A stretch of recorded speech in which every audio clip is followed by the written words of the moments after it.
happened next? The pain in her head increased. "Eliza, come on." Eliza bit her lip on a whimper and stepped around the screen. "I don't want to be here." Alice sighed, a glint of pity showing for the first time in her gaze. "Your father put you here for a reason. The only way you'll get to go home is if you get better." "But what's wrong with me?" she whispered. "You tried to kill yourself. That's what's wrong with you, and the doctor needs to determine if you're still a danger to yourself." Eliza blinked. She'd tried to kill herself? Why? An argument echoed in the recesses of her mind. Raised voices, harsh demands. She pressed her hands over her ears and focused, but she couldn't quite grasp the topic of the shouting match and pull it forward. I wouldn't." "But you did." Finally, her face softened a little more. "You'll like Dr. King. He's very forward-thinking when it comes to ways to help patients like you. He likes to talk a lot, ask questions, and get to know you. He said patients need to know that someone is not only listening but hearing." Well, that didn't sound so bad. "Who was screaming all night long? Such wretched screaming. My ears are still ringing with it." "It's just the way of this place.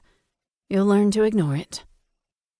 Nurse Alice snagged a cup from the cart just outside the door, and Eliza let the memory and the screaming go. The woman thrust the cup with 2 little pills at her, along with another matching cup that held about 2 ounces of water. "Swallow." Eliza did as told. She really did want to get better, and her father promised her this place would help her, but better from what? And she didn't trust her father anymore. She hadn't for a long time, so...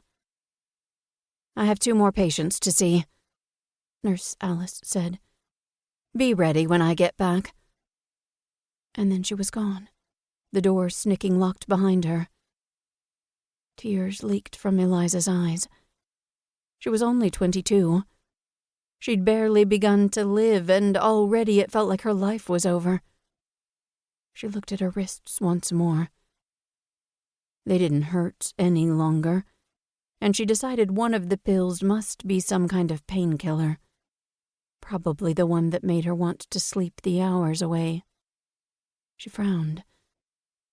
Why give her that before her meeting with the doctor?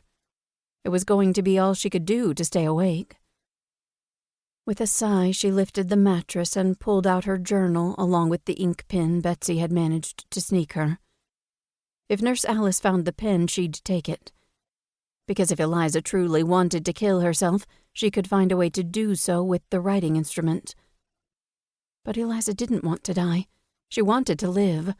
She desperately wanted to live. She pressed the pen to the paper and wrote until the door rattled when a key slid into the lock. Pushing the haze of the drugs aside, she stuffed the book and pen back into her hiding place, then slipped into her black slippers just as Alice stepped inside. "The dose of pain medicine was lower this time, so you wouldn't be so sleepy. Can you walk?" So that's why she'd been able to form coherent sentences for her journal. "Yes, I think so." "Then let's go. Dr. King is reported to be kind but can't abide tardiness." "I'm ready when you are." 1. Present day, Wednesday, October 15th. SWAT medic Kenzie King grabbed her firearm and medical kit, then aimed her steps toward Dolly, the TK-4 tactical vehicle. With Commander Judson Hill's quick briefing still playing in their heads, she and the other unit members moved with focused precision.